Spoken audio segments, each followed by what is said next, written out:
Welcome to the i4i.com blog. This is the Alpha Dog talking about technology today. A lot of buzz going around today about the Motorola Xoom tablet about to come out. A lot of headlines I've been reading in the news. For example, Android is outselling the iPhone OS. That's the headline. When you look at the actual story though, it's pretty clear that they're talking about units shipped versus units sold. Big difference. Big difference between a phone that's in somebody's hand as opposed to a phone that's in somebody's warehouse. iPhone sales numbers are based on real sales numbers. They've sold 160 million iOS devices. That's right, 160 million people own an iPhone, an iPad, or an iPod Touch. 160 million. 15 million iPads have been sold. 2 million Galaxy tablets have been shipped. All of them are on sale now at Best Buy for $100 off. Not exactly a good sign of good sales, is it? 2 million shipped and they can't sell the ones that they've shipped out. Where does this leave the honeycomb tablet? Well, I believe where it leaves it is dead on arrival. I mean, who would want to own one of these things? How many apps have been designed for a honeycomb tablet? 0. How many apps have been designed for the iPad tablet? 400,000 and counting.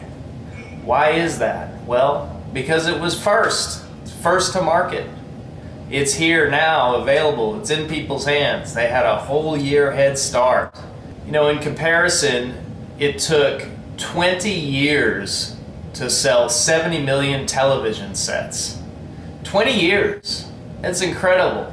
Apple has sold 160 million iOS devices in 2 years. So what does that mean? Well, let's say you built a television set in 1960 that claims to be just as good as the original TV, but maybe works on a different standard, a different platform. Yeah, you buy this TV and it's supposedly better, but there's no television stations that support it yet. Would you buy that TV? Well, maybe if it was dirt cheap. I would personally buy the TV that everybody else was buying, the standard, that 60 million people have already purchased. That's the TV that you want. Back in 1985, I had the choice of buying a VHS or a Betamax. It was the same thing. When you went into every video store out there, you found VHS tapes for rent. Yeah, video rental was a big deal back in 1985, not so much now. So why on earth would you buy a Betamax? Well, people didn't. Even though Betamax was supposedly superior technology. That's what Sony pushed, the Betamax. So Sony was a trusted company, pushing a device that's supposedly superior. And no one bought them. Within a few years, Sony Betamax fell into the ash heap of history. And that's what's going to happen with the Droid. Droids are going out of business. Why do I say that? Well, who on earth would want to buy a Droid when they can buy an iPhone? And who on earth would want to buy a Droid tablet when they could buy an iPad? Costs the same, does 1/4 as much. How do you sell something like that? They want to talk about Android being an open platform. What does that mean? Well, it means that if you're a developer for that platform and you produce a great piece of software, everybody can steal it because it's open. Whereas if you build for the iPhone or the iPad or iOS, when you put it in the App Store, it's protected. Only people that can use it are people that pay for it. It doesn't really make you want to be an Android developer now, does it? And that's why they only have 100,000 versus 400,000 apps. Let's talk about battery life. Wow! How many people out there have a Droid device and they either don't surf the web because their phone runs out of batteries, or if they do surf the web, they carry around an extension cord. Why is that? Well, it's because Google's Android software is a battery hog.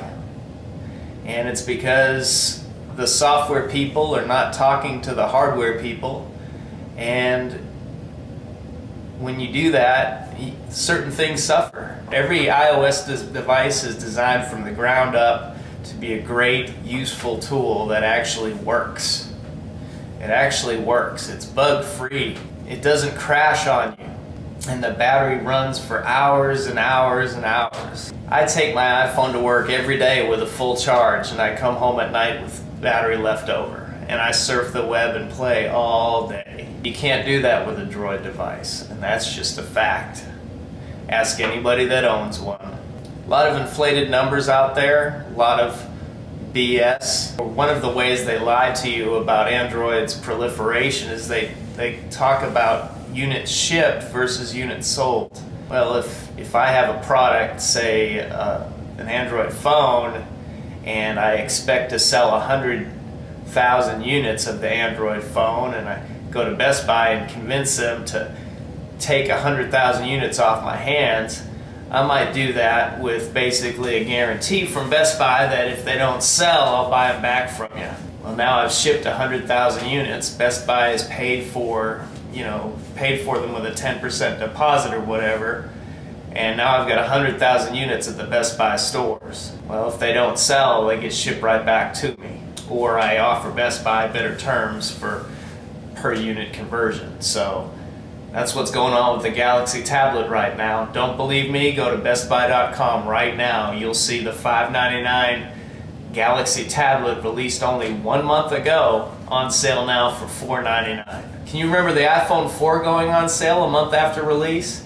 Or how about the iPad going on sale a month after release? Didn't happen. Why? Because they sold all of them. They sold out in record time. It was a hot item. What does this mean? Well, it means that Android is going out of business. That's right, you heard it here first.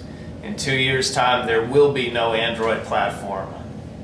It's a scary thing for people to talk about something like that. That all those people that are tied up in producing it, all the software manufacturers, all the hardware manufacturers, all those jobs wrapped up in proliferating this inferior platform, they're all gone.